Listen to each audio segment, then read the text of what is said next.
with your camera on. And those of you guys who are not panelists, it's okay. Maybe next time you qualify as a panelist. And for those of you guys who are qualified to ask questions, can't wait to hear your questions. It's going to really dictate how this entire session goes with Robert Kiyosaki and our CEO, Patrick Bet-David. So we got a little bit over 5 minutes left here before we get started. Please be ready to go here. We're starting at 4:30 Central Standard Time on the dot. A little over 5 minutes, guys.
Ishmael Colón.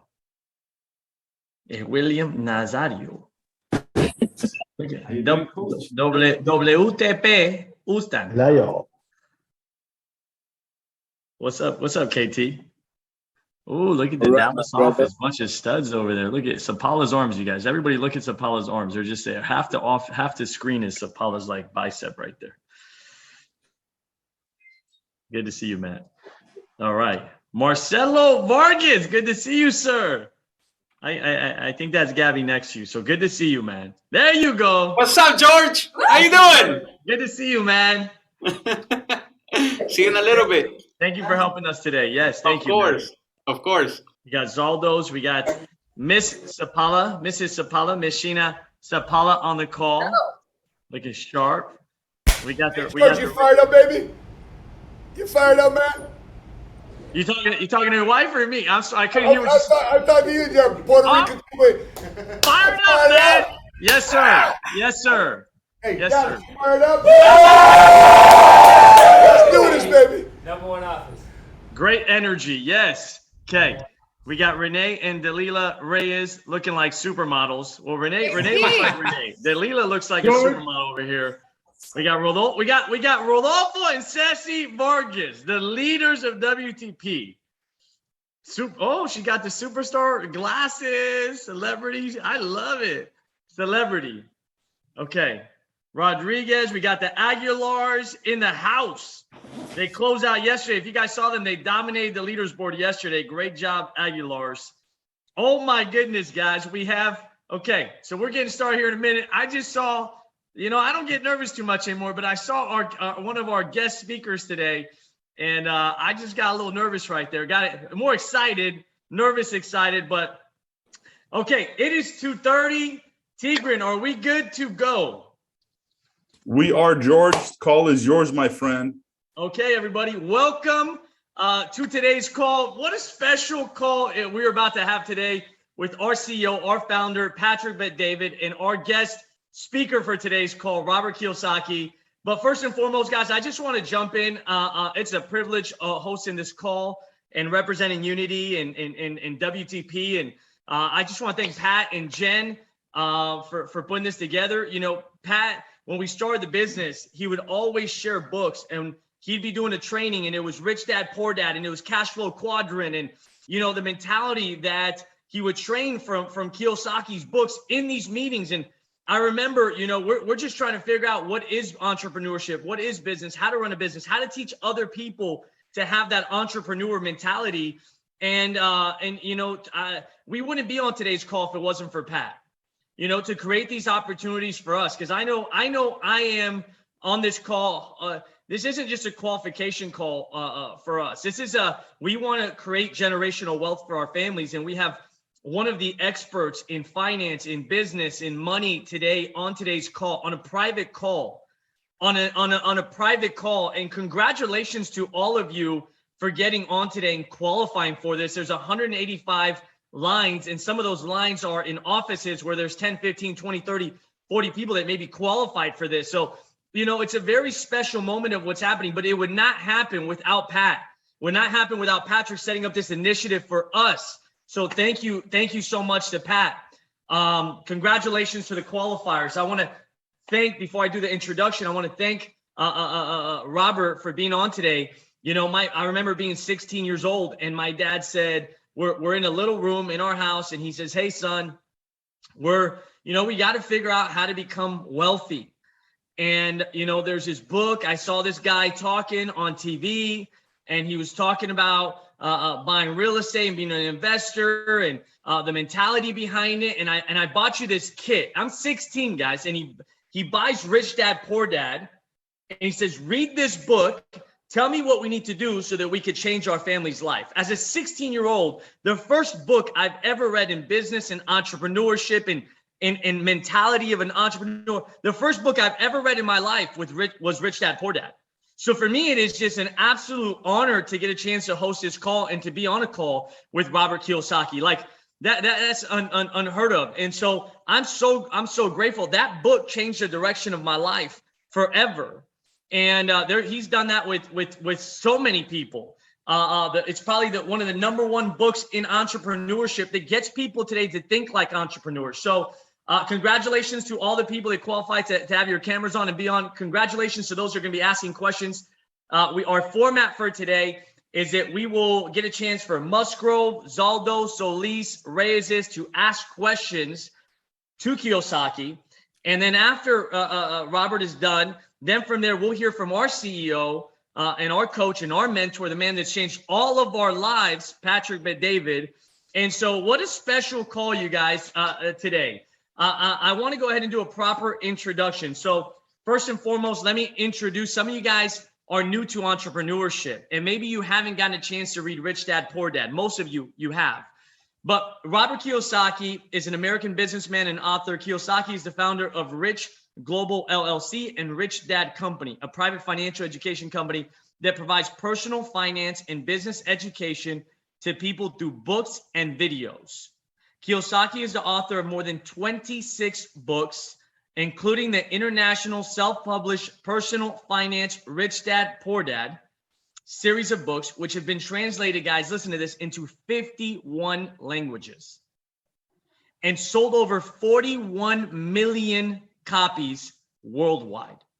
And so, Robert Kiyosaki, thank you so much for being on the call with us today. We are extremely excited And this would not happen without this happening without Patrick.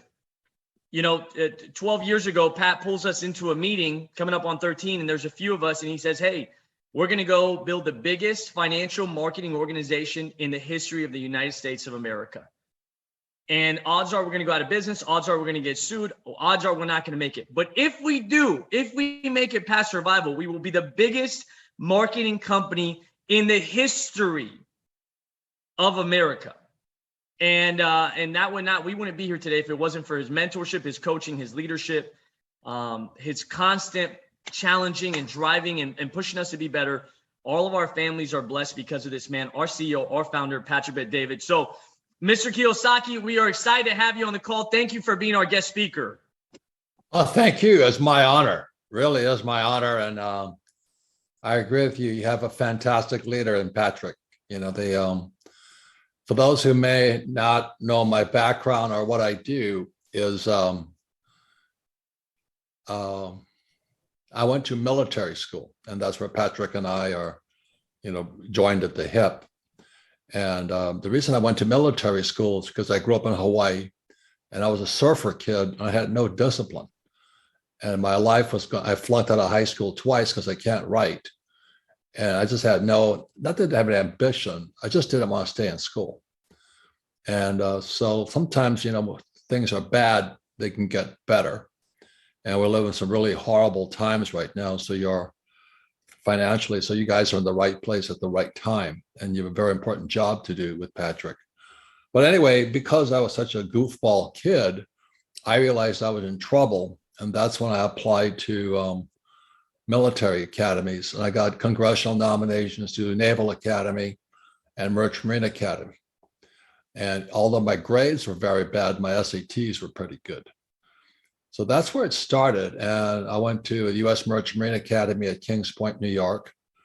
And it's one of the 5 federals: there's West Point, Naval Academy, Air Force, Coast Guard, and Merchant Marine. And I really did want to go to the Merchant Marine Academy for many reasons. Is when I was in high school, again, the only grade I got that was good was in woodshop. Otherwise, I was an F student in English twice, and math. I was horrible at it. But anyway, when I went to woodshop and my classmates were building, little salad bowls for mommy, and I said to exactly what Patrick said, we're going to be the biggest and the best. I said, I don't want to stand here, like I'm probably 14 years old or something, and make salad bowls. So I said to the teacher, I said, I want to build a boat. He went, what? And so if you don't think big, you build salad bowls all your life. So when I was 14, I ordered these plans from, it was Mechanics Illustrated or something like this. And I bought, I think the plans were like $5. And I built an 8-foot sailboat inside woodshop. But that changed the direction of my life because I was thinking bigger. And I got my little 8-foot El Toro sailboat, and I'd sit in Hilo Bay in Hawaii, where I grew up. And I dream of faraway places. And so your dreams are important.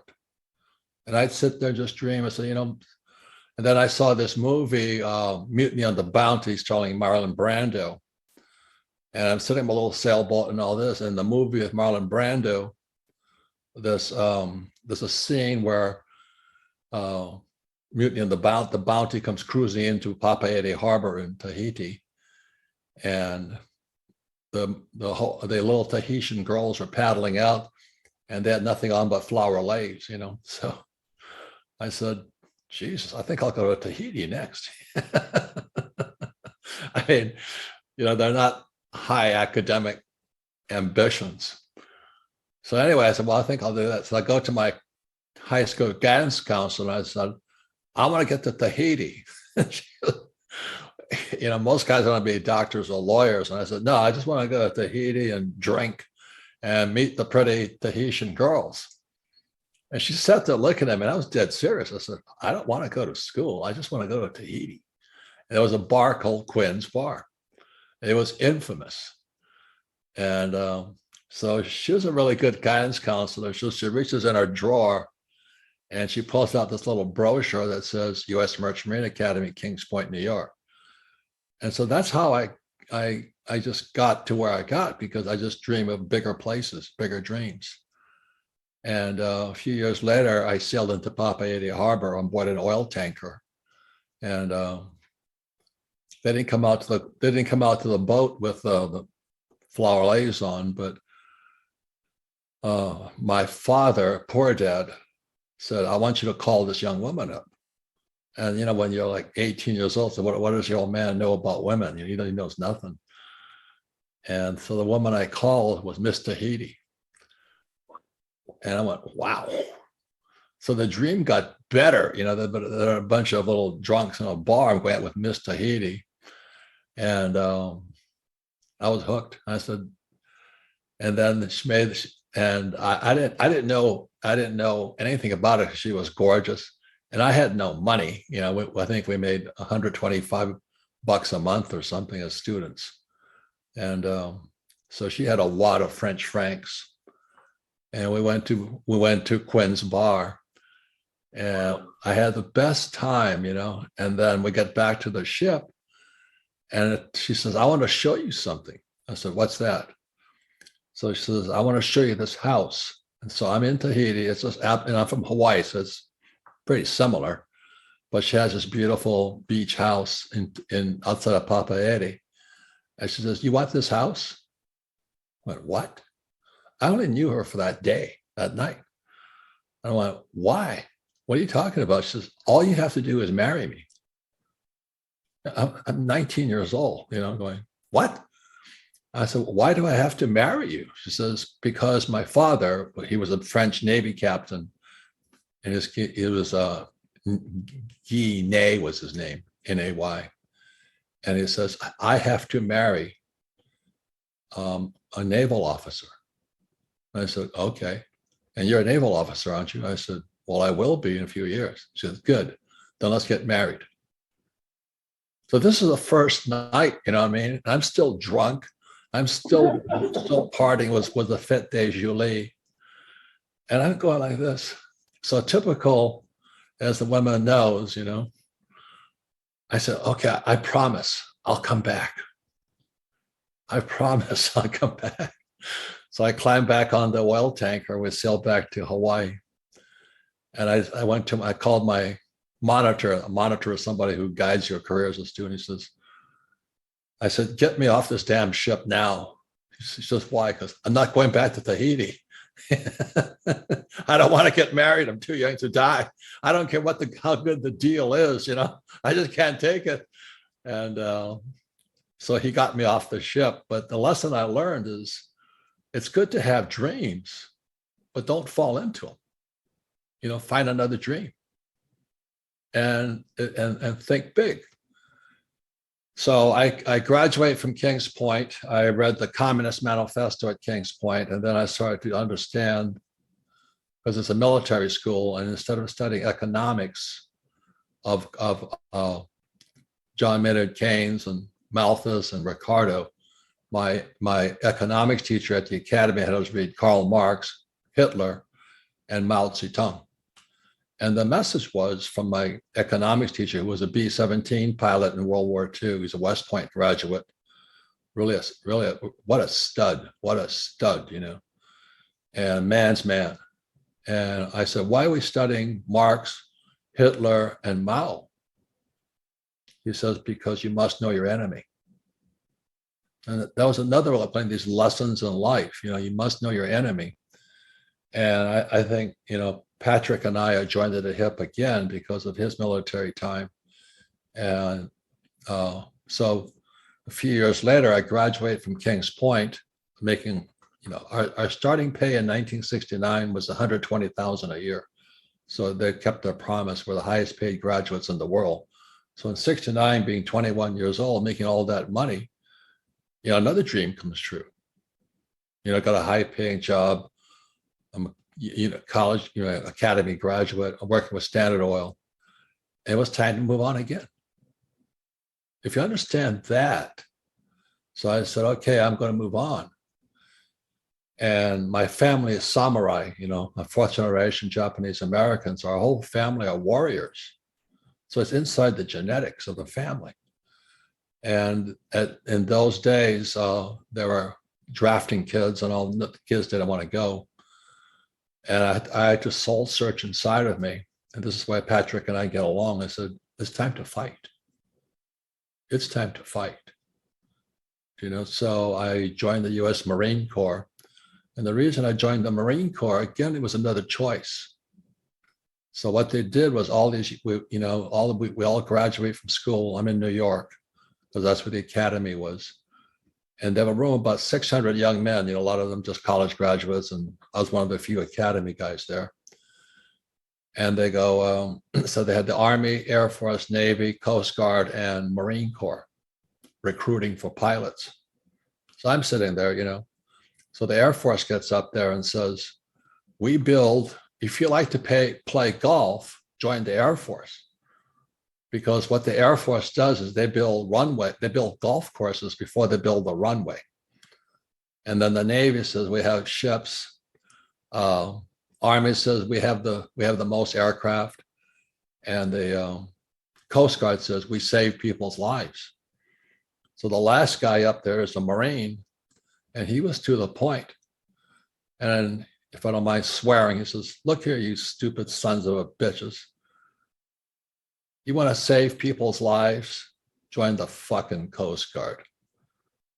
You want to kill people? Join the Marine Corps. So I was one of like 10 guys standing in front of him.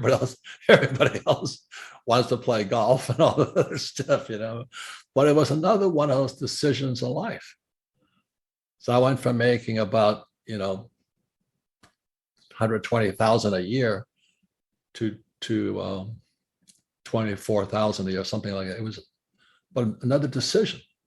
So I come back from Vietnam, it was horrible. I got spit on, hit with eggs. The hippies were, and I realized, because I read the Communist Manifesto, that communism had invaded America via academics.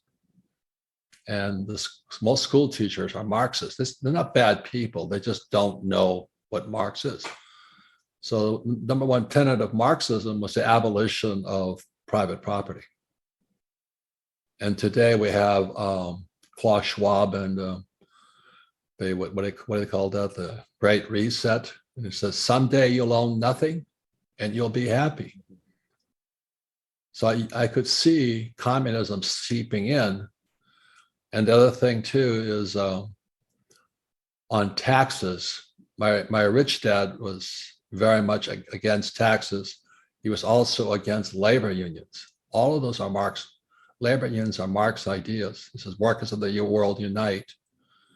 And then you don't pay taxes.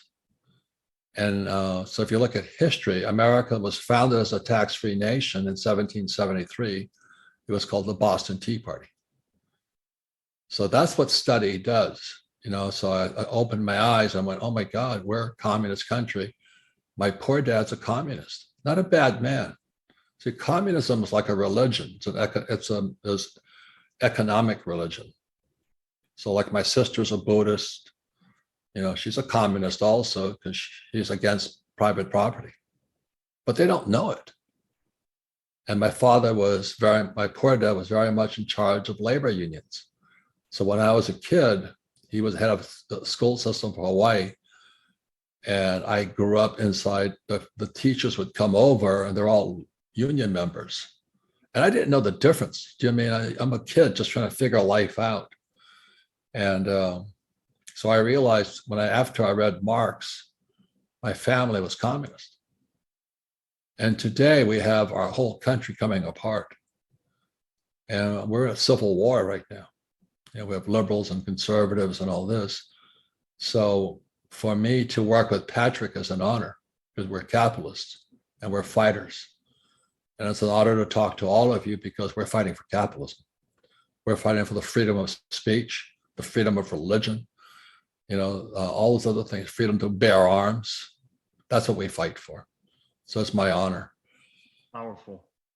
Thank you, Robert. It sounds like, by the way, when you started the story, it sounds like a movie. First and foremost, you built a boat and wood shop, and then you take it to the water, you sail, you want to go there, then you end up going there, and then miss Tahiti. It sounds like you probably you have so many stories that are probably unbelievable, and I hope we can develop a friendship and hear some of those. I want to transition and jump into some questions because we had some elite qualifiers. I had to really do some serious numbers to be able to ask you some questions, and I'll kind of kick it off. May I say one thing really quickly? Oh, of course, please. This was the transition. So I come back, and I'm now a Marine lieutenant. I was supposed to be a Marine captain, but I had disciplinary problems. I was court-martialed twice. And so I've had my challenges, and my best friend, I got kicked out as a lieutenant, and he got kicked out as a lieutenant general. And today he's a congressman in Washington. And we're joining forces in Washington to go after the liberals in Washington. So the war goes on. But the thing was that when I came back from Vietnam, my poor dad wanted me to go back to school, get my master's, get my PhD, and fly for the airlines. That, I said, I'm a helicopter gunship pilot. You don't want me flying the airlines. Hi, this is your Captain Kiyosaki speaking. When I say strap in, I mean strap in. We're going for a ride today. And but then so that was my poor dad. And I said, if I get my PhD, I'll be just like him, poor, helpless, and desperate. So I asked my rich dad, so I'm now 27 or something like this. I go, what do I do? I said, I want to be an entrepreneur like you.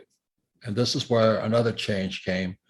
He says, if you're going to be an entrepreneur, the number one skill of an entrepreneur is the ability to sell. And I went, holy mackerel. And I didn't want to sell because I was a Marine and very shy and all this. He says, well, if you can't sell, you cannot be an entrepreneur. And so another turning point in life, and then I kept saying, well, there must be another way. There must be another way. I'll be an entrepreneur, but I don't want to sell. And then my rich dad said, Robert, how's your sex life? I said, non-existent. He says, because you can't sell.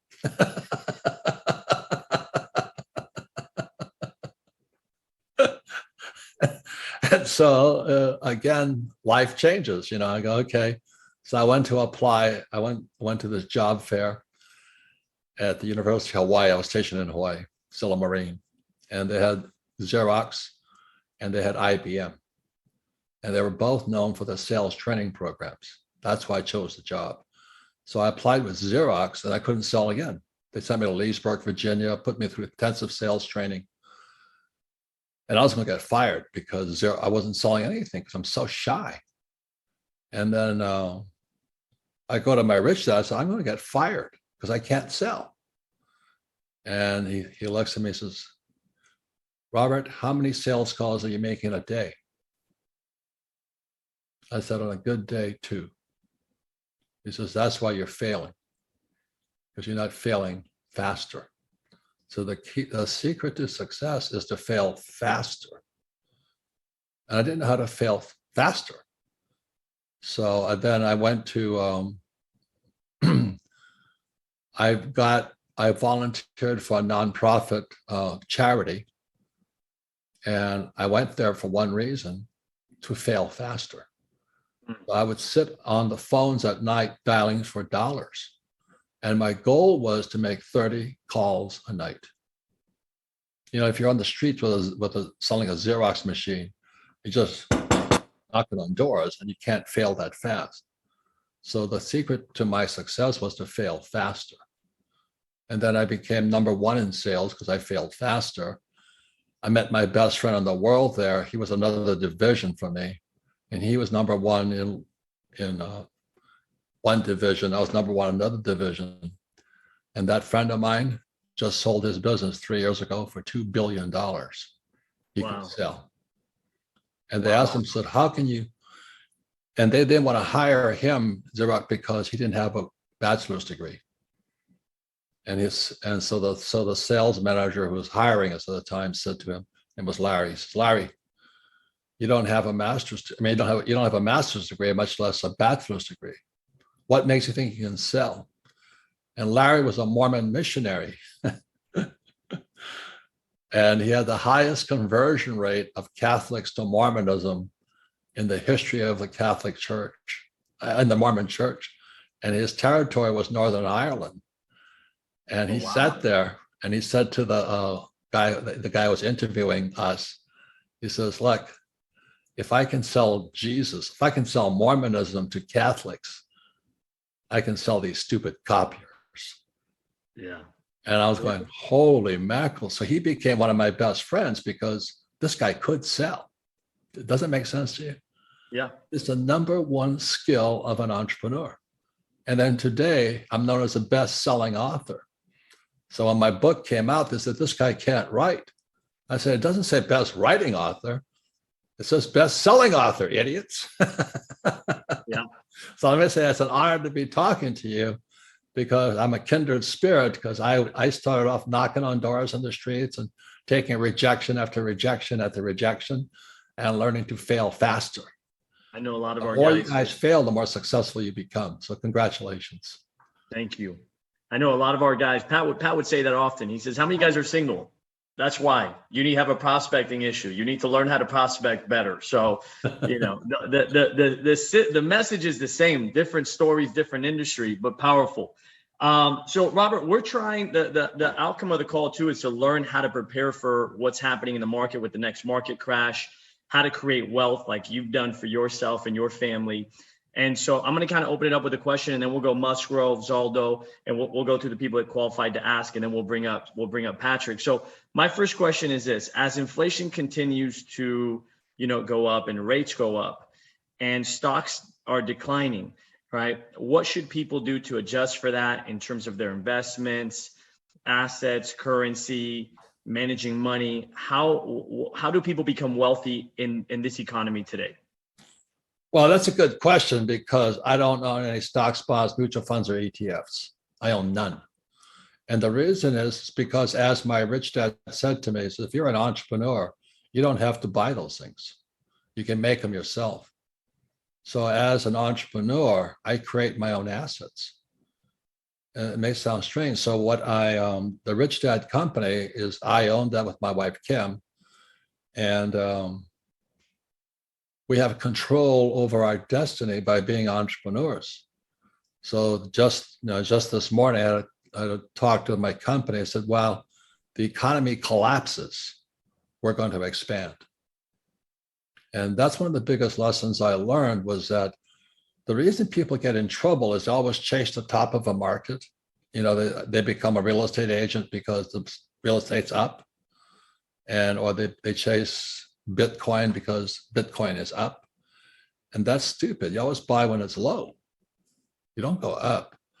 But what happens to in a crash, most small companies stop promoting. So this morning I had a long talk with my company. I said, well, everybody's contracting because they're afraid we're going to spend millions of dollars on promotion. Because when everybody is contracting, we're going to expand. But we're going to expand in marketing, not buying Bitcoin and stuff like that. But the joy of being an entrepreneur is I create my own assets. Like I own the largest gold mine in the world, richest gold mine in the world. It's in Utah, 383 ounces of gold per ton. I bought it for nothing because I can sell. And I start the Rich Dad company. And like I said, the book is the #1. And during COVID, we just sold more. So we're internally on this Tuesday, our company is stepping up our promotion to how do we serve more people. And that's the beauty of the Marine Corps and the Mormon Church. We're missionaries. How do we serve more people? So we're going to spend money on promotion. Does that make sense? You guys, we're going to build stronger systems, better ads, better promotions. Because if your product is of value, people have to know about it. So again, it's the same thing as while everybody else is running for cover, step up your promotion, double your sales calls. So promote more, serve more, be more aggressive. Yeah. Effort, money, technology. Don't contract, expand in promotion during a contraction. That's what entrepreneurs do. Awesome. When we started PHP, we actually started in down economy. Everybody says it's the worst time, and Pat says this is the best time to start a business. Yes. So Yeah. same concept. Musgrove, I like to bring you up. You're one of the top qualifiers for this because Edward and Jamie Musgrove run a business in Tennessee, pillars of the company. Go for it, Musgrove. Thank you, Palaio. Appreciate it. Robert, how you doing? Quick question. I know you stated in a recent interview that you must wake up, leave the system, and save yourself. You can't wait on Trump, bankers, elitists to save you. So my question is, can you elaborate a little bit more on what do we need to wake up from? The second question: what system do we need to leave, and how can one save themselves? What are some steps that we can take? Well, again, I'm a Marine. Marines aren't the brightest guys on earth. So all I know is when the economy contracts, that's when other people contract too. And you go against, again, you step up promotion. So what we're doing in our company is we have a promotion called Best of the Best. So we have 3,000 cash flow clubs around the world. And the question is how do you demand the best become better? So we're bringing in a marketing guy, he's a brand builder, and we're going to look for the 50 best cash flow clubs throughout the world, and we're going to support them to get better. So if you understand, when I was in Vietnam, I crashed 3 times. But again, the reason I lived because I practice crashing every single day. That's a requirement of U.S. Marines, pilots. We crash every day. So we're going to look. So I crashed in the back of what's called an LPD. So it's a transport ship with a little helicopter pad on the back of it. And after I crashed, I broke my back. I broke my tail boom off my helicopter. But that night, I see these guys come out. I said, "Who are those guys?" And they ran silently. Marines run loud. Who are these guys running silently around my helicopter? And this guy says, "They're Navy SEALs." And I never seen Navy SEALs before, but they're the best of the best. So again, is that what we're doing amongst our 3,000 cash flow clubs? We're going to redefine what makes the best of the best and incentivize people to be the best. If you don't want to step up, Marines go tough shit. But we're going to find a way to inspire people to get better. So I know it's called compensation and all that, but right now I'd be creative more than compensating. How do you define somebody getting better, and how are they rewarded to be the best? And so that's what we're doing. So we're restructuring our systems so we can promote better, so we can find the best and incentivize them. Because we run on incentives, as you know. So that's what we're doing. We're starting the best of the best. We have a Navy guy who understands the Navy SEALs, and then he's going to redefine the system to sort out the better of the best. Make it special. Got it. Thank you. So I take that from this side is just basically just making our guys better than what they are, make our system stronger, and create incentives to let them know, they're doing the best job to get to the next level. So great. Appreciate it, Robert. Thank you. Awesome. Victor, Tanya Zaldo out of Arizona. They were our second qualifier for this. Zaldo's, call's yours, buddy. Very much, George. It's a pleasure, Robert. We're great fans of yours. I read a script from you, and someone asked you, what's more important to you, goal setting or time management? I don't have that. I don't know. I don't think that way.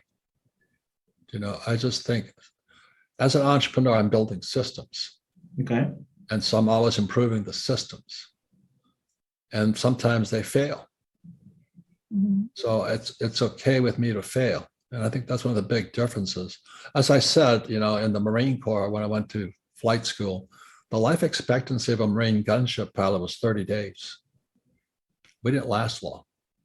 Now, the reason it was 30 days is because he included the Army guys in that stats. And the Army guys were always full competitive, you know. So, well, Marine pilot, but Marines trained harder. And so we were required to practice 5 crashes a day.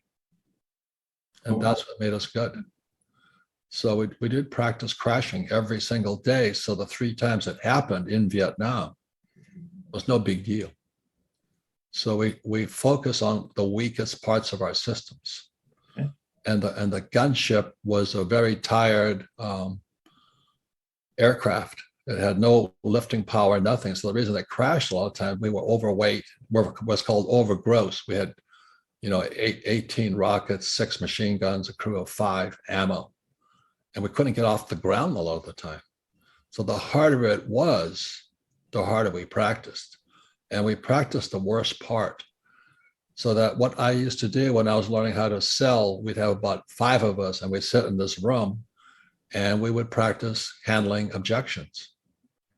We'd sit there and drill. And we practiced the worst part of our systems, the weakest part. And we couldn't handle objections. So we'd sit there, 5 or 8 of us, every Tuesday night for about 2 hours and practice. We practiced the worst. So we become the best.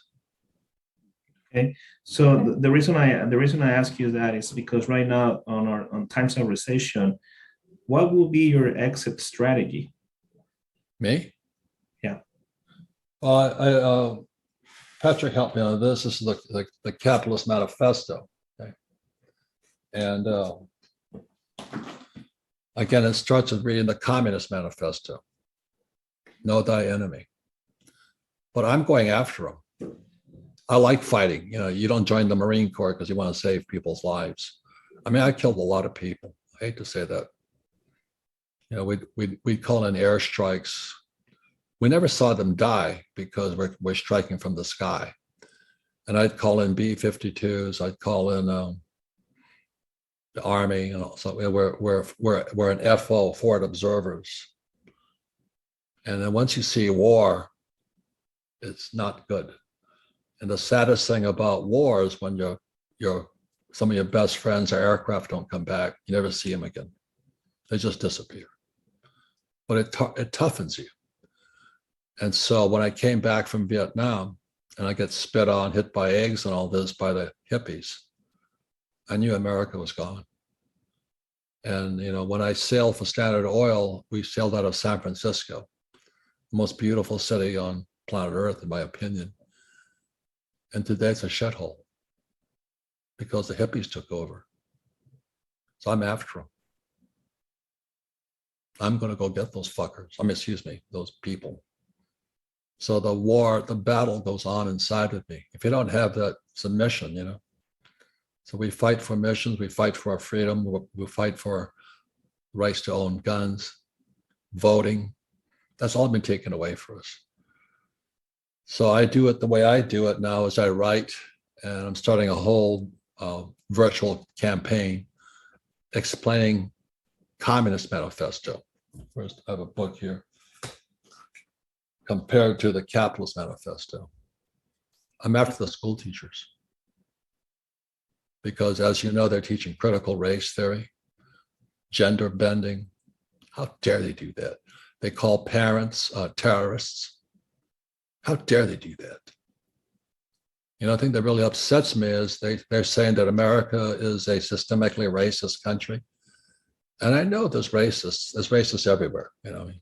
We are all to a certain degree. I know a person's black, white, or green. We know that. But we're not a systemically racist country. We're a capitalist nation. And I fight for the freedom of speech and the freedom from oppressive education. So I just have the same battle going on inside of me, but I fight this time with education. But, we're not racists. That pisses me off. That's why we're teaching our kids. It's tragic what's happening. So in this book here, Capitalist Manifesto, I go into the shadow banking system. The shadow banking system is like a 4 quadrillion size market. and it's bigger than the Fed can cover. But the Fed is Marxist, the central bank. So that's why Bitcoin and those guys are going after him. And inside this book here, I go into what's called postmodernist education. And what postmodern education is based upon opinions and emotions, not facts.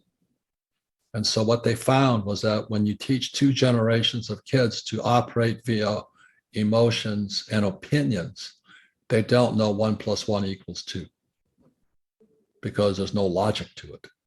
So when you look at what's going on, the United States opened the southern border, fentanyl's pouring across the border, and they don't do anything.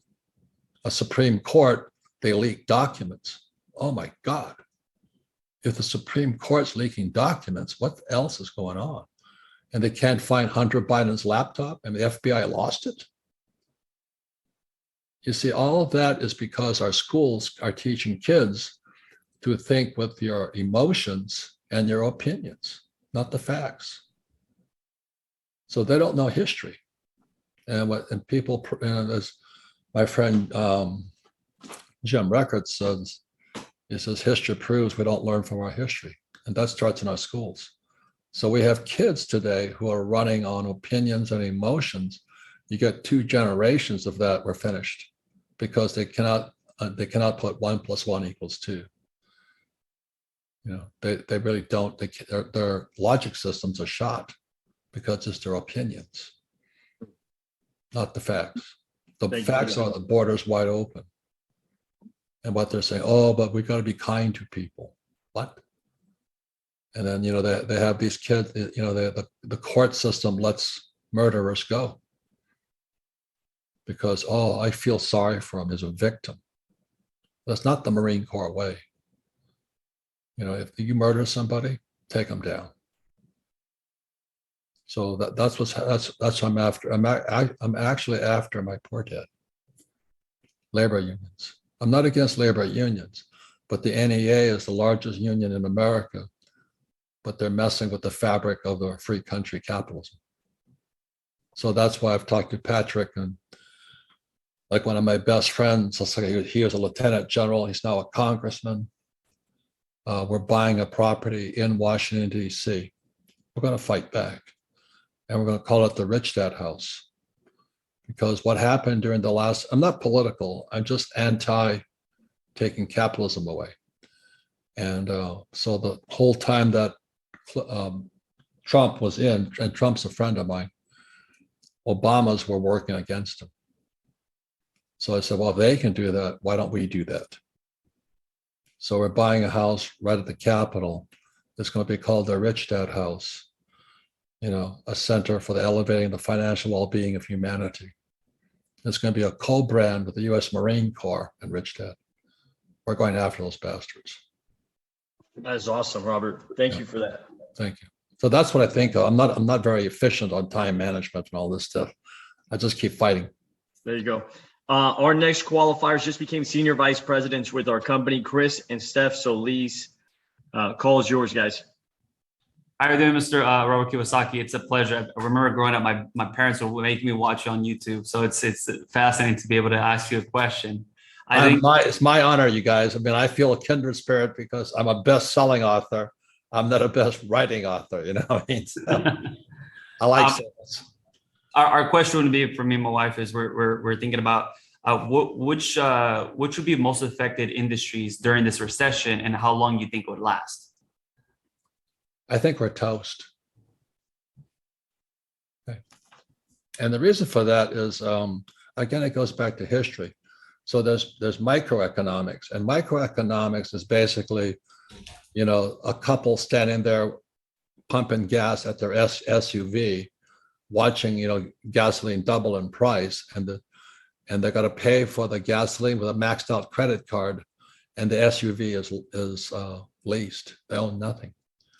And so when Biden canceled the Keystone XL pipeline, I'm an oil guy. I went to school for oil. I knew the intention of cutting down the pipeline was to raise inflation. And when you raise inflation, you destroy the poor middle class. I got richer because my oil wells pump oil. I don't own stocks. I own the oil wells. And I learned that when I was working for Standard Oil, selling up and down California, Hawaii, and all this. One of my first ports of calls was a place called Valdez, Alaska. And that's where the Alaska pipeline ended. So I didn't do it, but the Exxon Valdez went aground there was Captain Hazelwood. And Captain Hazelwood went to a Brand X school. He went to New York Maritime, and I went to Kings Point. Mine was federal, he's state. But that stupid SOB ran his tanker around the ground, ripped out the bottom of his tanker, polluted the whole area. So that was one of the biggest oil disasters going. But it's a long way of saying I'm an oil guy. So now that Biden cut off the XL pipeline, he blames it on Putin. I'm not being political. I'm just saying this is what he's doing. He blames Putin for doing that when he's the guy that cut it off, because they got all these Green New Deal guys on his case. He's just a puppet, you know what I mean? And so I just owned the oil wells. And what happened was the day he cut it, I was selling oil at $30 a barrel. Today it's 120 a barrel. So the rich are getting richer. Unfortunately, they're bankrupting America. So that's why your job is more important, is because to inspire and encourage people to fight back. So I don't know if that answers your question, but I look macro, and most people are micro. They can't see anything else. They don't see like I said in this book here, I cover the shadow banking system. Another thing that most people do not realize is that in Rich Dad, Poor Dad, written 25 years ago, the financial statement is called blockchain. So I'm very pro blockchain. So if you play the cash flow game, it says income, expense, assets, liability. It says auditor. The auditor is blockchain. And so the purpose of the cash flow game was to teach people to have integrity and validation and all this. What are the facts? So every time you made a move on the cash flow board game, you had an auditor kick in. In real life, the auditor is blockchain. And that's what's going to bring down the banks of America. So it's a very trying time. So I operate macro, and the average person is just micro, watching the price of gas go up, not having any idea why. The price of food going up. And the reason for that is these grainies want to bankrupt America. I'm after them, and they're school teachers. I'm after them. I don't care if you're a school teacher. You don't mess with my country. You don't take our freedoms away. You don't teach kids to change their sex. You don't teach people that America is a systemically racist country. I mean, how dare they do that? Why do we let them do that? How can Biden call parents terrorists? It makes me sick. How can the Supreme Court leak the document on Roe versus Wade? How come the FBI loses Hunter Biden's laptop? Stuff like that's going on. So I'm not political. Just don't mess with my country. Don't mess with capitalism. Don't mess with our freedom. Because I'll come after you. Thank you, Robert. I have one more question, George, if I may ask. Sure. What are some ways that we can increase our financial IQ so that we can capitalize as new business owners during this recession? Well, the best thing you can do is teach others. If you can teach, I'll go back to it again because it was important to me. I couldn't sell. I could kill people. I killed a lot of people calling airstrikes and all this. I just never shot them face to face. And my friends on the ground did. The other thing that happened was my friends don't come back. I'm standing on the deck of the carrier, and my friend Robbie he was an A6 driver. He didn't come back. So I went to his funeral in Hawaii. We're classmates in elementary school. And the strangest thing happened. His favorite bird was a seagull. And a seagull lands on his grave during the ceremony. I'm like, holy moly. There's something that we don't know about. There's a world that we have no idea exists, can't see it. So I just do my best to inspire people to overcome their fears, get educated, and fight back. We're being ripped off big time. There's all those hippies, the Woodstock generation, who spit on me when I came home. They took the most beautiful city, and we landed just outside San Francisco when I came back from Vietnam in '73. And San Francisco now is literally a shithole. And that's what happens when you have liberals take over and we say nothing. They open the borders, we say nothing. Supreme Court loses a document, we say nothing. We fight back. Thank you, Robert. We have one last question because we know you're pressed on time. Raise this one questions if you can for Kiyosaki. Renee and Dalila Reyes also just officially became senior vice presidents with PHP. Go for it, guys. Thank you so much, George and Mr. Robert. It's an honor to be here with you guys. Patrick, thank you so much for putting this together. But my question to you, Mr. Robert Kiyosaki, is what are some of the common traits that you see that people have that can maximize in downturns like 2001 and 2008? What's some of the common traits that those people had? Because I remember my dad lost his company in 2008, but now being on this side, trying to play offense, what's some of the common traits you see that people maximize in downturns like this? Well, just 2 hours ago, I was on a Zoom call with my company. I'll be on another one at 4. And what we do is we study macroeconomics, because we all are aware of the micro. We all see the price of gas going up. But like we've played some of Patrick's videos. We play this morning. We played this guy George Gammon's video. So we study together. And we study together, we get aligned. I'm a US Marine. We fight as teams. And that's what gave us so much power, is that you messed with us, we came at you with everything possible. You know, it was the best experience of the world. We don't fight alone. The Marines have a code of honor. No Marines left behind. So if one of our guys went down, we had to go get him. And that's a spirit. And that's why I talk about my friend Robbie Peacock. He and I were in the 5th grade together, and he drove the EA6 Prowler, you know, and he didn't come back. And then you see a seagull land in his grave, you go, he's back. So we run on spirit. Marines run on spirit. And that's what's missing, because our school system's teaching kids to be gender benders and whatever they teach them, that we're racist. There was this Air Force general who says, you know why the Marines don't have a race problem? Because they treat everybody like they're black.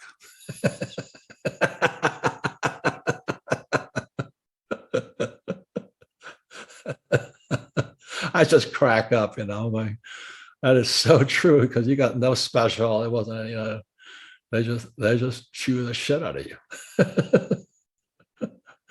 And if you didn't like it, join the Air Force, join the Navy, you know.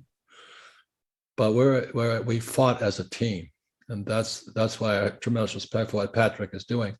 One more lesson, because I went to military school, and the Marine Corps said the same thing: is that it's always mission first. It's what's your mission in life, you know. You always learn about the mission. So that's why a lot of my partners are Mormon missionaries, because they understand mission. That's what drives them, spiritual. But the other thing that we're taught, and the reason Patrick's such a great leader, is the Marine Corps, where we're taught there's no such thing as a bad Marine. There's only bad leaders. And so when I see your organization growing the way it is because you have a great leader in Patrick Bet-David. And as we say in the Marine Corps, Semper Fi, that if he calls, I'll be there no matter what. So there was many times when I was flying and a Marine grunt would call up, you know, they're on the ground. And I remember this one mission, it was like 6 Marines on the ground, and they said, we need help, you know? And so we flew into them. I was single bird. We never fly alone, except this one day I was by myself. And I approached the zone where the Marines are, and there was a 20mm cannon sitting there. And it's one thing bad, a 50 cal shooting at you is frightening, 30 cals as frightening, but a 20mm is like ketchup bottles coming at you. So I'm going in there, so these ketchup bottles are coming here. holy shit, so they hit us we're tiny little aircraft. So we're gone. So my crew chief, Staff Sergeant Jackson, taps me on the helmet and he goes, "Hey, Lieutenant." I go, "What?" He says, "I got bad news for you today." I said, "What's that?" He goes, "Either he's going to go home or we're going to go home. But today we're not both going home. And you better decide right now who's going to go home today." In other words, he was telling me, don't John Wayne it. Don't fly into a 20-millimeter cannon. They look like these ketchup bottles. And it's only, each one you see is only 1 out of 3. It's only 1 out of 3 is a tracer. So there's actually 2 more coming at you. So I pull off and I said, I better start thinking, use your stupid head. And so I asked for help. The guys on the ground asked for help. I asked for help and I called up and I said, any fast movers in the area with ordnance fire mission. And out of nowhere, these Marine A4s, they're jets, said, "Roger," says, "flight of 4 Marine A4s with napalm." And I just said, "Fire mission." And so that 20-millimeter cannon guy, he didn't go home that night. And my Marines got home. Now, it's a terrible way of living, but that's the battle we're in today. We're fighting for our freedoms, our sanity. So that's why prepare. What you're doing is important. You have a great leader and fight as a team. Support people winning. Awesome. Robert, thank you so much. What a powerful story. I want to bring up Patrick. I know he's been on with us the whole time. Pat, thank you so much for putting this together for all of us. We're super grateful as field leaders, and we would not be where we are. We're grateful for everything you've done. And Robert, thank you for being on with us today. Guys, let's put our hands together for our CEO, Patrick Bet-David, and Robert Kiyosaki, everybody. Thank you so much. Thank you. Hello, Patrick. Hey, thank you for your time. You went above. We said 45 minutes. You were gracious enough to give us 51 minutes here. And a couple of our guys here asking questions. Steph was greedy. She has 2 questions. And Zaldo was greedy. He has 2 questions. I'm going to ask those questions to give back to me and others. But listen, you guys took advantage of it. He did say sales. You inspired them to ask a couple more questions of you. But gang, for those of you guys that don't know, you just heard from a guy that sold more business books than anybody else in the history of mankind. Let me say that one more time. No one's ever sold a business book more than the GOAT that you heard from today. And that's none other than my good friend, Robert Kiyosaki. Robert, one more time. I know you got another Zoom to get on. Thank you so much for joining us on this Zoom. Oh, thank you. And again, I'll say it, as Marines say, there's no such thing as a bad Marine, only bad leaders. And you're a great leader, Patrick. And we talked about it. I'd like to come on your program with my general. He and I were both. He's lieutenant general. I got court martial as a lieutenant. But we're going to build a house in Washington called the Rich Dad House, and we're going after communists. You know, you got a wartime leader on this side. We've had those conversations many times. So let's fight back, man. Let's fight back. Well, I look forward to having you on the podcast. We'll get the date in there if we haven't already. Done. We'll do it. Thank you. Hey, Robert. Bye-bye. Thank you. Awesome. Okay. So what was your biggest takeaway? I'm going to start off with the panelist here who was with us. Give me 3 of you guys. What's your biggest takeaway? Unmute yourself. I'm curious. What was your biggest takeaway, what you heard from the man here? Because I got some things I want to share with you guys, and then we'll do a couple questions. PBD, if you don't mind me sharing, I think one of the things he said towards the end, prepare, fight as a team. He says there's no bad Marine, just bad leaders, right? And that was a statement right there to say, hey, build up your team, practice your weaknesses to become the best. And, so for us, that was some of the biggest takeaways that I took away from what he had mentioned. But it was good, Patrick. Again, we're just grateful. Thank you for putting this together. Thank you for Tigger and the entire PHP for putting this whole event together. Sitting there with Robert Kiyosaki was just unreal. I'm kind of just still shaky, but thank you, PBD. Thank you. I love it. Pat, this is Solis. For us, specifically for me, I would say creating your own stock, you being in controlling that, and not everybody else controlling you in what the market's going to do. So I think that was my biggest takeaway, what he got out of it. I'm not sure. Expand and promote during contraction, and also Aggressively, teach yeah. other, inspire, overcome their fears, fight back. By the way, can I say something about what Solis said? Matt, I want to come to you right afterwards. You're next, and then I'll go to a couple other guys. If you want to raise your hand, it's a lot easier. Rodolfo, I'm going to come to you as well. Solis, you said something very interesting when he said, grow your business, right? Rather than equities, all this stuff. He's saying put the money back into your business, right? What Robert was talking about. Solis, do you guys know if you build a business, I have a code number just like you guys.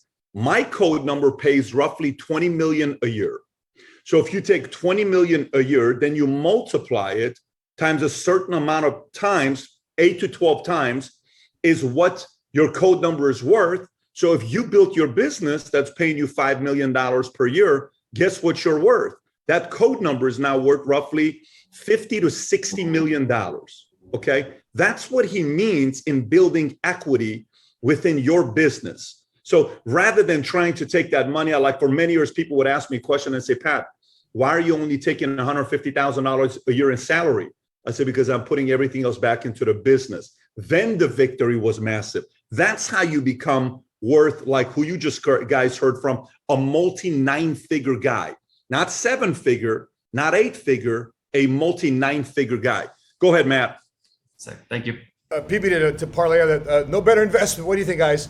No better investment is $500 to put into getting a license in PHP, right? PHP, no better investment. It's paid us close to $10 million in 7 years. No stock would have done that for us. No Bitcoin would have done this. PHP did this for us. So a couple takeaways on my end. How do you serve more people? I just told my social media team, get every video that you see me do on insurance, every video that you see me do on annuities, every video that you see me do on entrepreneurship. I want 3 reels a day. I want 3 TikToks a day. We're going to start doing videos on LinkedIn. I think LinkedIn is a hidden gem. So we're going to double down on the efforts to market and promote. I like this one. I'm not political. Just don't mess with my country. Don't mess with my freedoms. I love that one. The best industry during recession. Listen, we're toast as a country, but we can fight back. We can get back. Don't look micro. Most people look micro. Most people look into the details. Most people look into innuendos, but you want to look macro. I think, Patrick, you do that quite well because sometimes I think of certain things, and I think that's a muscle I need to work on a lot because I tend to get inside a lot of things, but you always tend to get us on things. And so that's the most I realize I need to improve. I love Reyes's question. What's some common traits? Marines, we always fight as teams. That's why MSM, we're here to fight as a team. Even though we're not at our very best right now, we're still going to rally. We're still going to get better. We're still going to improve. We're still going to find we got to find new leaders within inside MSM. And one thing you cannot take away, even though we might not be winning right now, you cannot take away the MSM spirit. We're going to here to flag carry the company. We're here to flag carry PHP. We're here to make sure that our mission in life is to serve other people, and that mission drives us. So, Patrick, thank you so much for this. And Dallas, can we thank Patrick?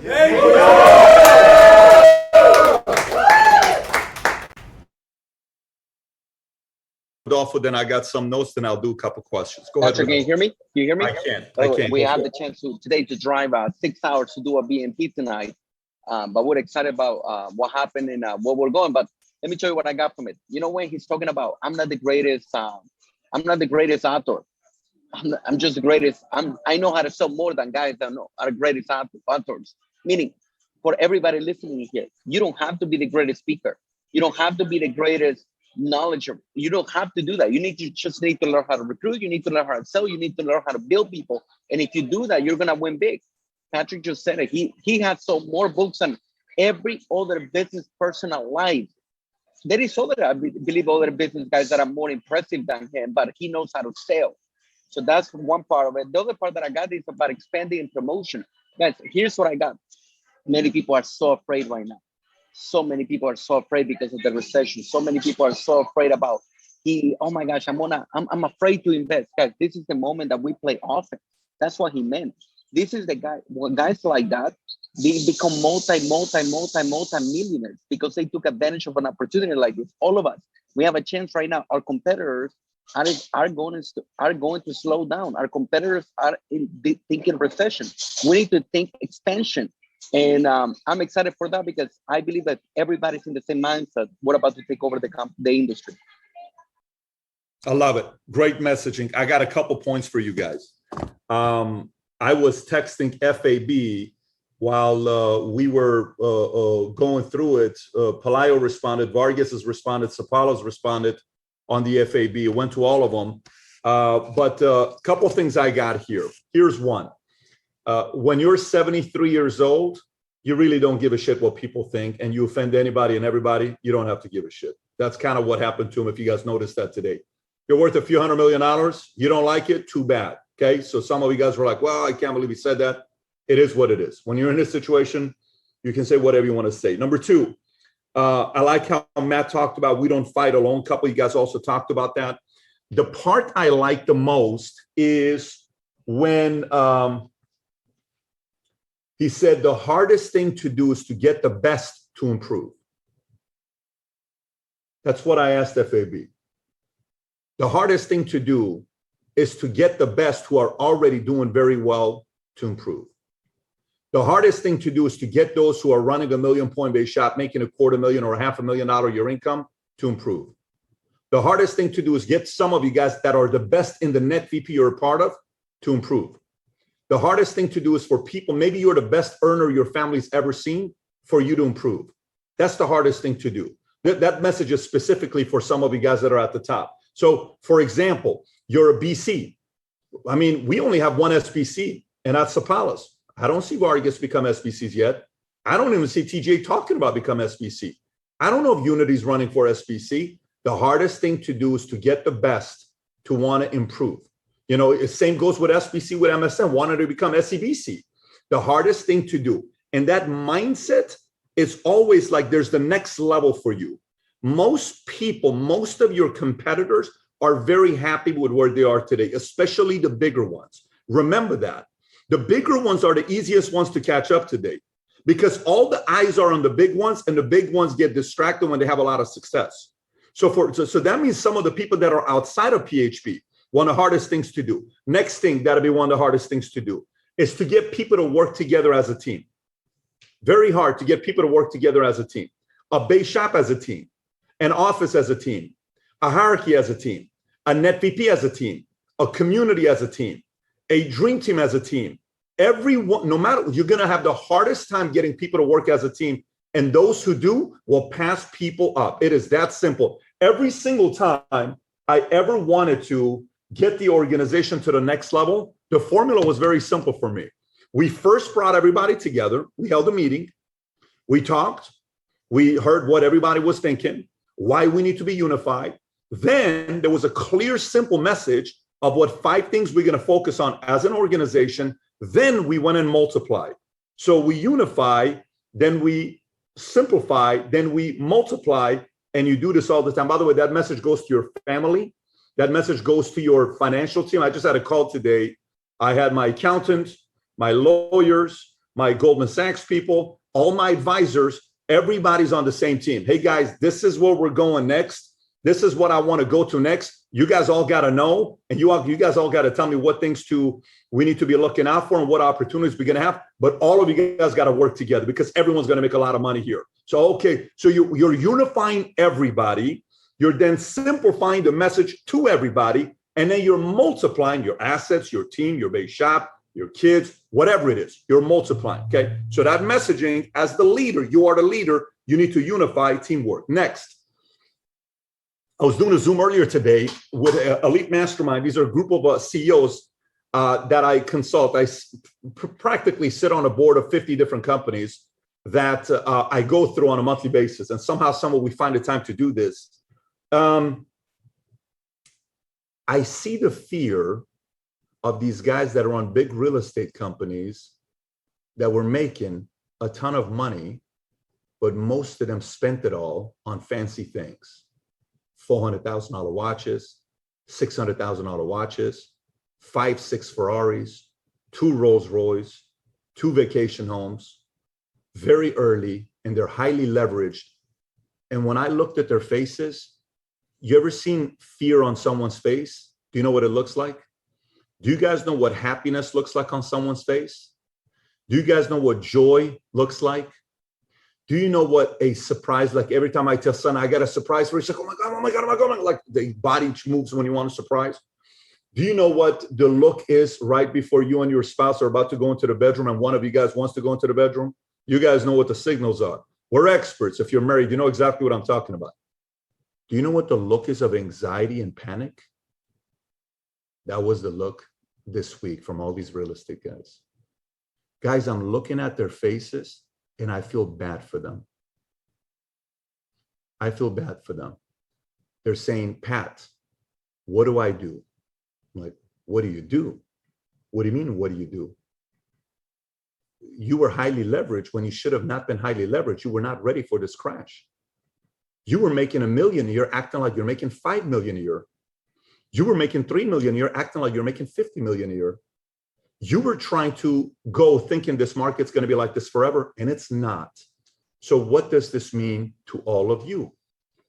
Guys, many of you are talking to the realtors who are making $250,000 a year. I'm talking to the owners of those companies. And the owners are scared of these brokerage houses. They got 50 agents, 200 agents, 400 loan officers. Do you know what I'd be doing today if I were you? And I'm looking, by the way, some of you guys are still in Monaco. You're mentally in Monaco. You're not here yet. Some of you guys that are not, I had a lengthy conversation with Rodolfo and Ceci on the drive that they had, the 6-hour drive. We had a very important conversation together. I said, the people that are going to pass up everyone in PHP today, they're not going to do it if they're waiting for me to make another announcement, another this, another that, another that. Those who are the ones that have the biggest visions that don't need an announcement to go run. They understand what's going on with the market right now. They're going to go recruit realtors, loan officers, title rep, escrow, all of these guys.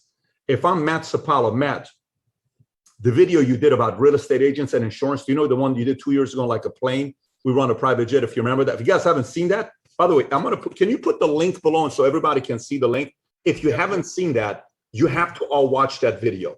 Everybody has to watch that video about real estate and insurance because he makes that correlation. So I'm going to take that and I'm going to turn that into a PDF. Then in my offices, Matt, I think a good title for a new video to make is the industry many real estate agents are transitioning during market crash. Choose a better title, but that's kind of what I'm talking about right now, okay? My messaging today, a TikTok video, messaging, like the other day, shout out to Mark Casera. He took a couple of the videos, the market crash video, made a 1 minute video, got 5 million views. I keep seeing Jesse Moon's video. Jesse Moon, I think, just got $1 million annuity today or yesterday, on how he's given the messaging of life, annuities, real estate, all this stuff. But the real estate epidemic that's going on, it is so real. And not thousands of them are going to get recruited. Tens of thousands of them are going to get recruited. Erica Del Toro was a person in that industry. So was her sister. So was Hector. So were many of you. So Lisa's family's in that business.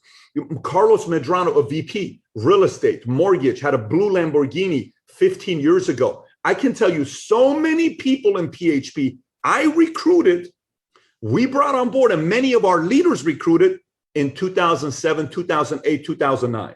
So there's going to be a different camp. So you guys got to be ready for that one. The other part I want to talk to you guys about is the following. Did you guys notice? I texted George and Tikrin, and I was joking. I thought George probably thought I was being serious. I said, I bought 7 books in the last 40 minutes. Okay. Kahindi, we lost your face. I don't know what happened to Kahindi's face. I said, I bought 7 books in the last 40 minutes. And there's a joke behind it, and there's a fact behind it. What does that mean? Did you guys notice he sold his book 7 times to us? Shameless. Did you notice that? A 73-year-old man can't help himself, but he kept selling. But did you guys notice how many times he said, can't talk to my kids. Who do you think you are? Did you notice that? Was that fake or was that in his heart? That's a crusade. That's a crusade. There are many parents who fear the same things he fears. There are many Americans who fear the same thing he fears. Many.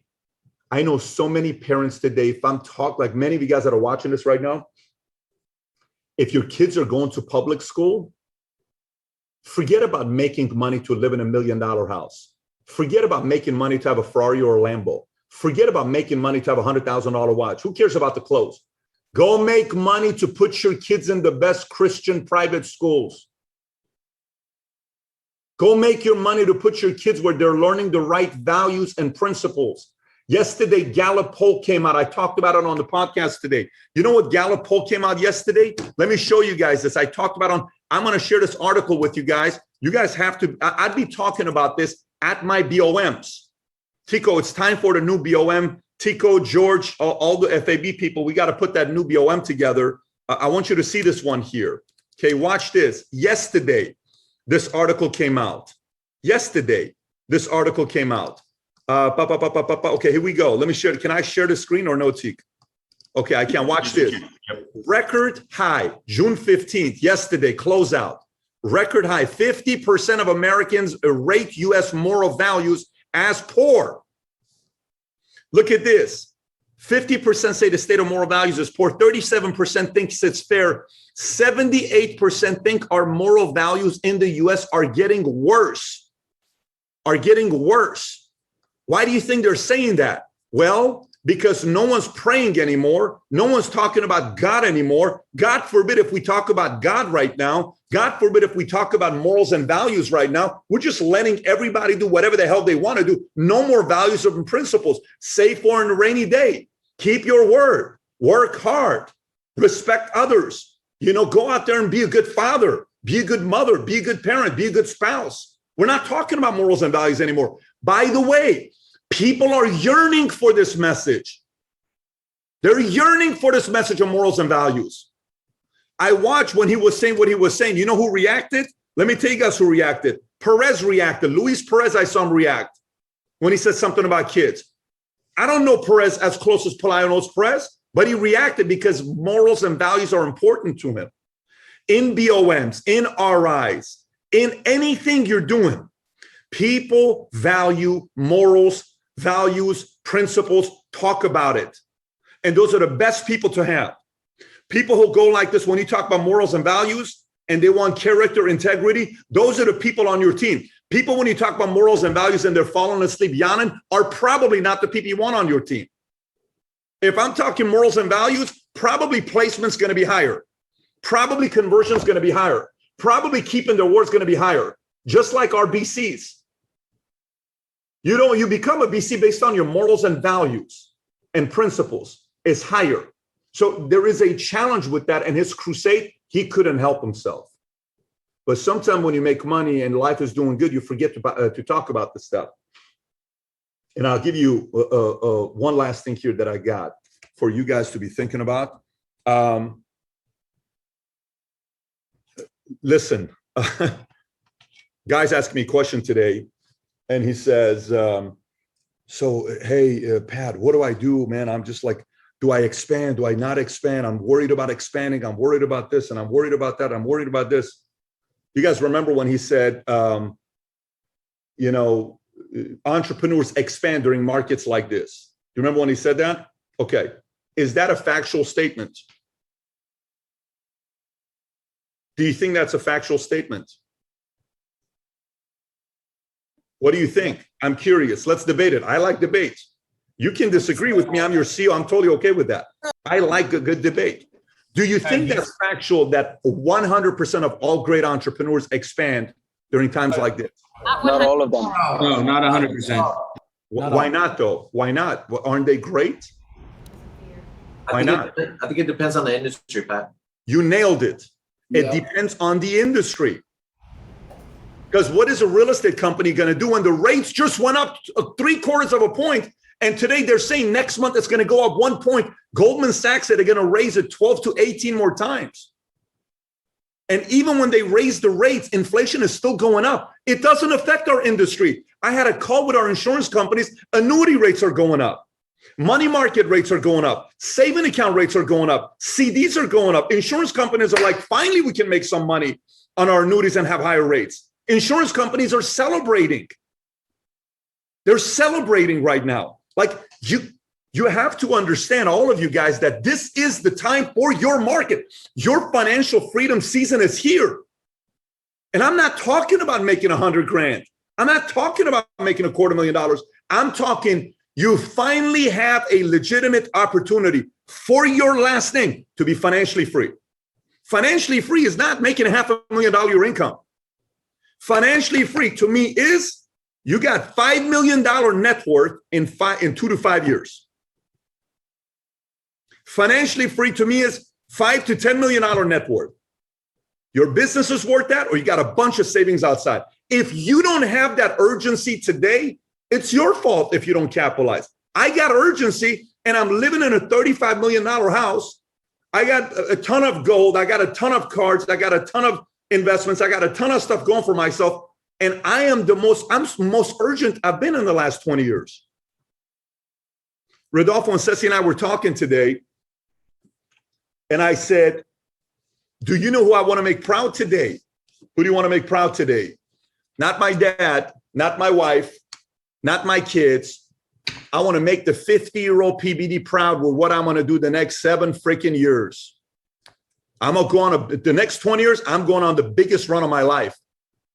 But I'm going to meet the 50-year-old PBD. I got gray. Sapala the other day said, Pat, you got so much gray hair now. Multiple guys have been saying, I got gray hair. I got gray hair because I'm aging. My dad had gray hair at 32 years old. I'm 43. I'm fine. Okay. But I'm going on the greatest run the next 20 years because I want to make the 50-year-old PBD proud. Do you know the 43-year-old PBD today? You know who he's proud of? The 33-year-old PBD. I'm so proud of him. Thank you, 33-year-old PBD. Thank you. Appreciate you. And my kids, the kids today, they're going to say, Daddy, thank you. Because during this time when you were already successful, you downshifted, went to a whole different level. And because of that, I'm in a community right now that maybe one day I can run for office. I'm in a community right now where I got budgets to make $100 million movies because my oldest son likes movies. I'm in a community right now where all the greatest baseball coaches around are coaching me, Dad. And they're working with me every day. I'm getting ready to go to the major leagues. And you're going to see your last name on the jersey. And we're going to make Grandpa proud. And it's going to see David on his last name. That's our grandpa. That's an emotional moment. You ought to be excited about that. That's today. So when George's kid, one day he's got the Palayo in the back, he's in the stands, you're emotional crying. When Solises are sitting there saying, I didn't make it to the major leagues. Look what happened to my kid. That's what we did. When Matt Sapala, tall, handsome, talented, didn't make it to the next level, they got a kid, Jordan, that's 50 pounds at 3 years old. When the average 3-year-old kid is 30 pounds, that kid could be an offensive line one day. And you're in the stands as a 67-year-old, and they're announcing starting lineup, defensive linebacker, whatever, number 55. Jordan Sapala, his parents are in the stands. Mom and dad are very successful entrepreneurs. They're here rooting them on. You can see them. The father, for whatever reason, always wears green. And you can find him on Twitter as Money Smart Guy. That's the juice. That's the juice. That's what's firing me up. Okay. And if it fires you up, you don't go home at 7 o'clock because there's a basketball game. And if you do, you're not really fired up. You're faking it. You just are going like this because you want to say something like that. No, you're going to say, I got to call 60 people today because I'm going to recruit those loan officers and realtors. I got to cold tell these guys. I got to get these notes and train my guy. By the way, I don't expect 80% of you guys won't be doing that. But those of you who do, and we read about, and we are invited to come to an opening game of your kid playing in the NFL, NBA, MLB, NHL, whatever, and we're celebrating that moment with you, you're going to say, hey, man, good for you for pushing. In 2022, when the market crashed and everybody was afraid, that was your run. What a freaking run you went on. I salute you, bro. Your kid out there, he's out there because of what you did 18 years ago. What a freaking dad you are. What a freaking mom you are. See, that's emotional to me. And the example we got today from a 73-year-old man is he's not compromising his crusade. And I respect that. You got a bunch of people that are coming together. And by the way, it's as if Robert, him and I didn't talk before the Zoom, by the way. The last time Robert and I talked is 3 weeks ago when I asked him to be on the Zoom. You know, I called this without having a conversation with Robert. I said, we're going to do a conference call with Robert. Robert had no clue. 2 weeks after the contest was done. Did you guys know, Tikro, can you please verify that? That is 100% accurate, Pat. There you go. Because we're friends. When he asks me, I help him. When I ask him, he helps me. And then we did the Zoom today. Moral of the story, Okafor's texted me saying, now I understand what you mean that I have to be around more things like this. Exactly. Exactly. So I think we got time for one question, man. If anybody's got any question, if you don't have it, I think this is a wrap for the call today. Go for it, Solis. In recent, I've been going and prospecting with real estate agents, and my biggest thing, or my subconsciously, I'm thinking, will they give me time? And some of them do, some of them don't. But the conversation I say is opening lines like, hey, right now we're working in the community, and I do insurance, and we have been working a few projects with real estate agents. I would love to be able to sit down with you and go over a few things and how we can help each other out. I talked to Matt. He gave me some pointers and some ideas as well. But what would you say are some conversations on where to focus on when you are speaking to the real estate agents? Let me simplify it for you in the best visual, because this is very strategic. And I've been through this 2 times. Here's how it works. The guys that have 12 to 24, can you guys see this or no? Yeah, I can see it. Okay. The guys that have 12, hang on one second. The guys that have 12 to 24 months in savings, expenses, they're not talking to you. Mm-hmm. These guys will come down to your closing abilities. These guys, they're going to listen to everything you have to say. Do you guys understand what I just showed here or no? Okay, so, but here's the thing though. Which pipeline do you want to increase? 24. These guys. The broker. You want to increase this pipeline. I was talking to a very, very well-known private equity guy before this call, manages 170, 180 billion dollars. Okay. I said, so how bad do you think this is going to be? He says, people are thinking the bottom is going to be here in 3 months. He says, but I don't think the bottom is here until mid next year. I said, really? He said, yeah. I said, what do you think people are thinking right now? He says, Pat, you're only talking real estate. I know a lot of people that are highly leveraged right now, and they're scared. They're hoping this thing doesn't last a long time, but it looks like it's going to last a long time. Okay. The most patient builder, recruiter who has the best messaging with zero judgment will recruit. You cannot, the mistake many people will make when they're trying to recruit realtors is they're going to make them feel bad and guilty. That's a mistake. Don't come from, hey, so how's real estate, huh? No, you think a person's going to join you if you talk to them like that? No. Here's how you talk to them. Hey, John, Mary, every day we're talking to so many realtors and loan officers. And I don't know, maybe this is not true, but many of them are falling in 3 different categories. Okay, this is my script. I'm training my base shop. Many of them are falling in 3 different categories. There are those who have 3 to 6 months of expenses, and they had a killer last 3, 4, 5 year run, killer.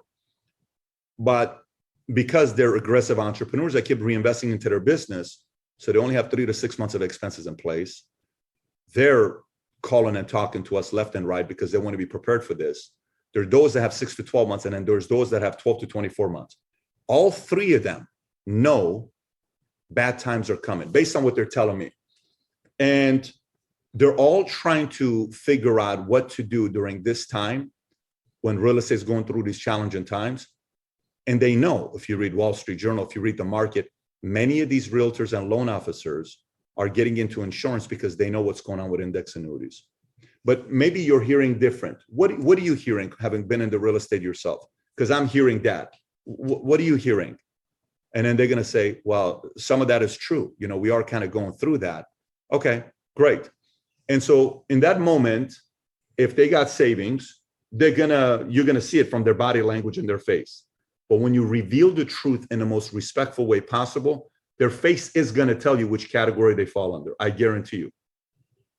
You don't have to be a great poker player to be able to read it. You'll tell. Say, well, no, they're right. That's pretty accurate. That's a 3 to 6 month category. Well, yeah, I mean, they're accurate, but some of us are more prepared than others. That's probably a 6 to 24 month category, and you have to risk which one it is. Okay. Then there's the follow-up question. from there. And to say, so what's your defensive strategy as you go through these challenging times next 2 years? What's your defensive strategy? Because the best ones have a defensive strategy. What's yours? How are you hedging it? Because rates are not slowing down. Inventory for home prices keep going up. And, you know, you just saw, did you guys see the article from CNBC that did you guys see that article we talked about on the podcast today? Oh my God, let me show you. You guys need this. How many of you guys want that morals and values article? Do you guys want that morals and values article? All right, let me put that here. That one over there. I don't know if the rest of you guys see that or not. Let me give you this other one that you definitely need is CNBC interest rates, $400,000. This just came out 2 days ago. Oh, here it is. I found it. Okay. Boom, boom, boom. Boom, boom, boom. Yeah, this is the number. Check this out, guys. Watch this. Watch this. Watch this. Look at this. Okay. For instance, a $400,000 home with a 20% down payment, which is 80 grand, leaves you 320, right? The monthly mortgage payment went from $1,399 at the start of the year in January to $1,976 today. Guys, in 4 months, rent went up. Mortgage payment went on a $400,000. That's a small house. It went up from $1,399 to $1,976 in 5 months. That's $600 more. Dude, that's a Mercedes payment. The average person cannot drive a $600 a month car. They're affected by this. You show this. You show this to the loan officer and realtor. How is this? How can they handle a payment like this? You show that to a family. This is real life that is going on right now. And this is like, I'm putting that in there as well for you guys to use.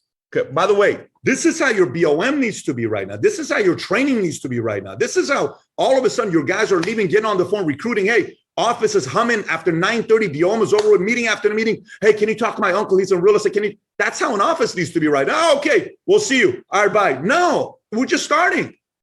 After training is when my guys are fired up. Let's go. Hey, Pat, can you talk to my uncle? Here's a FaceTime. Hey, Johnny, how you doing? Your nephew speaks very highly of you. Tell me about your business. Got it. Awesome. Well, what do you know about what's going on? We're talking to a lot of realtors. Everyone's calling us. Everyone's calling us with what's taking place. Everyone sees all the articles. I'm sure you see it as well. What do you notice in the marketplace?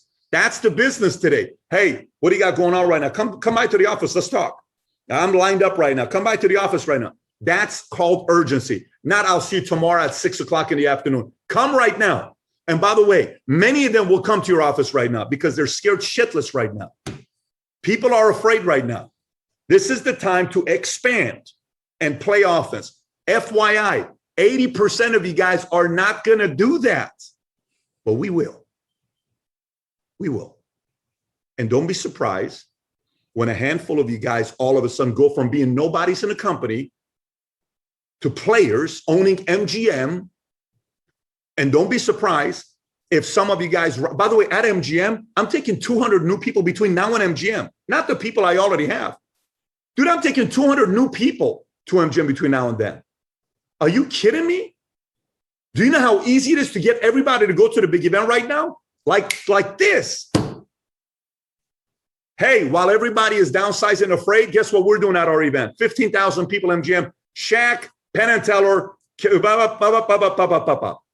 let's go. And then they're going to leave this place.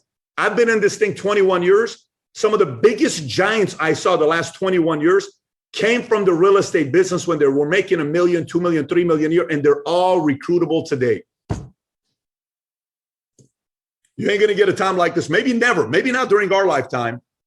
Maybe not during our lifetime. So anyways, I don't know if you can tell or not. I'm very excited. And I'm smelling it.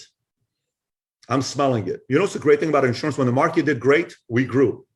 But when the market does bad, we grow. Okay, I'm gonna say this one more time. When the market did great, we grew. But when the market does bad, let me replace that word. We explode. We explode. Do you like explosion? I do. Do you like exponential growth? I do. What's your age in 5 years? Do the math. You don't need to tell us. How old are you in 5 years? That person is watching you on the Zoom right now saying, Imagine a 5-year-old, the person that's 5 years older than you right now watching you saying, let's see what you're going to do today. Huh? After the Zoom, boom, watching a basketball game. Boom, I'm going to go home. Yeah. Man, I'm disappointed, buddy. I was hoping I can count on you to play ball today because this message made way too much sense. When's the next time me and Kiyosaki are going to do a Zoom like this for PHP? Probably not. So anyways, George, great job hosting. Congratulations for all of you guys to be on. WTP, congratulations for being ahead. The hungriest hierarchy this year in PHP is WTP and Unity. Right now, you're ahead of MSM. You're about to pass up TGA. And if you go the way you're going with APV and you're more than 50% of Unity, you're the best leg in the entire, best hierarchy in the entire company. They're hungry. All eyes on all of you guys to see what you're going to be doing moving forward, especially some of you guys that are going to Monaco. And by the way, those of you guys that are not going to Monaco, great chance to pass the people up that are going to Monaco. Just an FYI for you to be thinking about, especially to the crazy competitors. Have a great one, everybody. Great job, George. Take care. Bye-bye, bye-bye, bye-bye. Thank you, Thank you, Pat. Thank you. Thank you. Thank you. Thank you.